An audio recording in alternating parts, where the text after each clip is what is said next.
Hi Pisces, welcome to your November 2019 Astro Update. It's Raina here.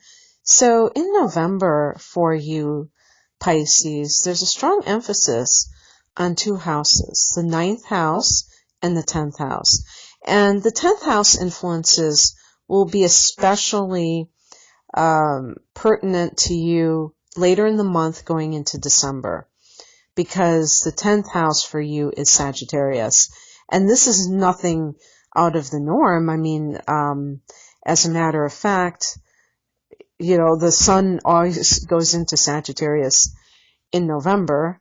But this year, the new moon is in an early degree of Sag. So the new moon is in November. And so there's that sense of, it kind of like an early jump start to your career, right off the bat, that you may have an influence in this area. But let's start at the beginning. Coming in from October, and probably a lot of people will be listening in October, so this can be actual future events, depending on when you're listening. There is a new moon in Scorpio on October 27th at 4 degrees of Scorpio, and this is going to be, I'm saying this because it hasn't happened yet as I record this, it's going to be in your ninth house. And the ninth house is Sag's house. So this is kind of like Sag energy. A new moon can bring a lot of just expansive energy. You feel like you can do anything. There's a positivity. You crave some type of expansion, whether it's trying to make something happen, like in terms of maybe some kind of a long distance trip. And this could certainly have something to do with a job, or if you have your own business that you're trying to do something to, like, what do they call that? Increase your territory or something along those lines. So the other angle of the ninth house is that it has spiritual influence. And so you may feel this desire to be starting a new program. Maybe you're starting a teacher, like a yoga teacher training program or something like that, and that could involve travel as well. Or if you are going to university, this is the house of university level education, you may be traveling for that. So it's like a twofer, if you will. So that's what's coming into November. And another thing that's coming in is Mercury retrograde in that very house. So on Halloween, Mercury goes retrograde in a later degree of Scorpio, and that can indicate, if you have travel plans, that they are put on hold. So if you do have plans to travel and nothing is canceled, make sure your passport is on point. Make sure that your documents are as they should be, and that you have a secure place to, or keeping copies, backups, whatever you want to call it, because, things can get haywire.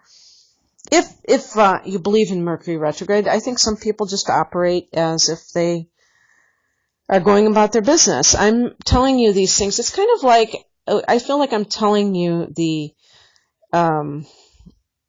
weather forecast. And so if I say, well, we're going to have torrential downpours, I don't have to editorialize and say that, oh, that's going to really suck. Your day's going to be terrible. It may be the best day of your life. You may meet your soulmate if you go out that day.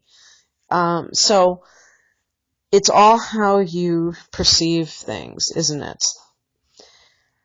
So Mercury retrograde is in that ninth house. And also if you're trying to get into a college, and there's just some delays. I remember that happening to me. I don't remember if Mercury was retrograde at that point, but sometimes there's so much red tape, paperwork, and things like that, that it can feel very daunting to have to kind of slog through all of that. So anyway, that's what's happening with that area of life.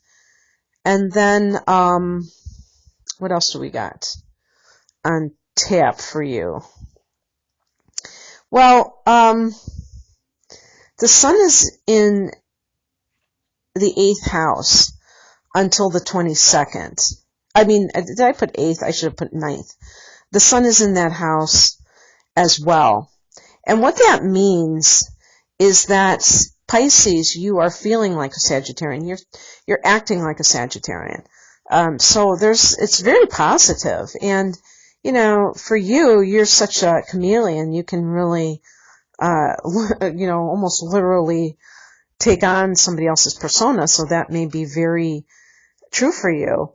And starting from the 1st of the month, on November 1st, Venus goes into your 10th house. Well, that's very cool, because Venus in the 10th can mean that you really come across in a positive way to other people as it connects to your career, and even people that are higher than you, your superiors at work, they may bend over backwards to do things for you because you come across in a pleasing way. And we know what that means when somebody is charming, and not in a fake way, but we really feel that they're nice to deal with. We want to do more for people like that. And so you can charm people very easily, and also charm the public, because the 10th house is your standing in the world. And so your reputation is very good right now. But what's really nice is that Venus enters the same house where Jupiter currently is. And the reason that that's good is because Jupiter and Venus are both planets that are associated with money and good fortune. So in your career sector, I hope I said that the 10th house was your career sector. That would be quite an omission there. But so this could be something very lucrative for you right now in the month of November, Pisces. So that is totally awesome. And also for people who are single, you may find love through your career in some way, maybe on the job. Usually I look at the 6th house for on the job, but still there might be something along those lines as well. That you meet somebody maybe while you're doing some kind of career outreach, and it turns into love. That could happen as well.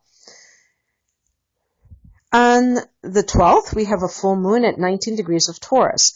This is your 3rd house, Pisces. The 3rd house can be your local area. So I would not be surprised at all if some Pisces people are relocating, and maybe a long distance with that 9th house so activated. And this could have career connection. So with Venus and Jupiter in that 10th house, and the fact that Jupiter isn't just the planet of good fortune, but in terms of expansion, that could mean geographical expansion, where, you've worked one place for a while, and now they want you to work on a different continent even. And, just by doing that, you can experience so much of a sense of,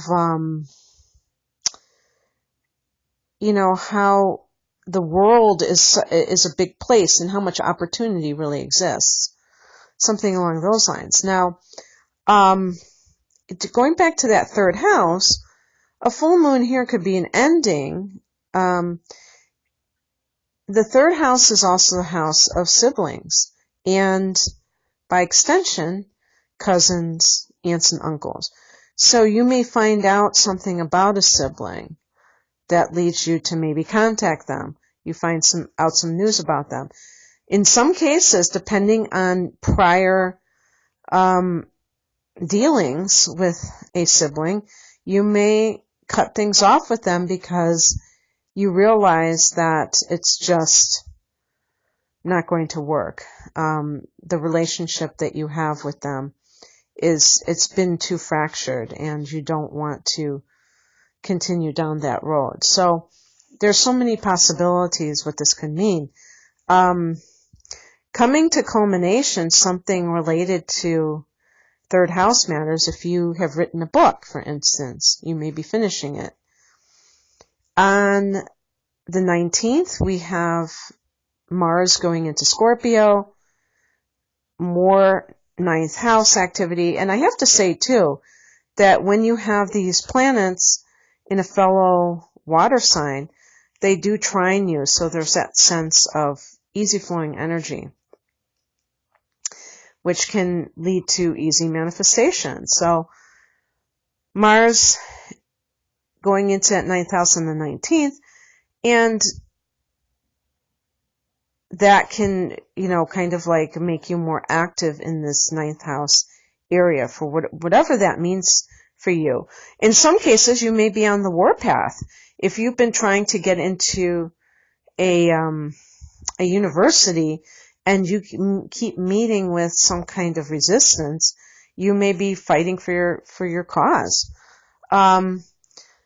If you're doing something like a yoga teacher training or traveling, Mars has a certain physicality to it, so I could see doing a lot of walking, a lot of exercising, or asanas, as they are called.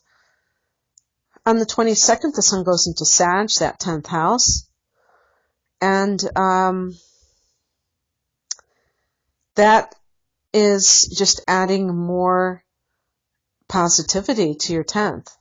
Now you have these 3 planets that are associated with a lot of confidence, healing, and affluence, prosperity, if you will.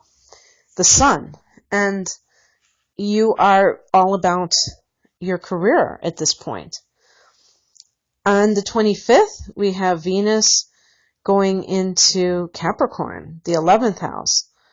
And so this is more good stuff, because the 11th house are your hopes and wishes. And you could have the money to be able to make one of your wishes come true. That might be how it plays out for you, Pisces. The 11th house is also the house of friends and the groups that you belong to. You might meet somebody romantic connection through friends, through a group that you belong to. To me, sometimes those are the best ways to meet people, especially the group thing. The friends, yeah, maybe, possibly.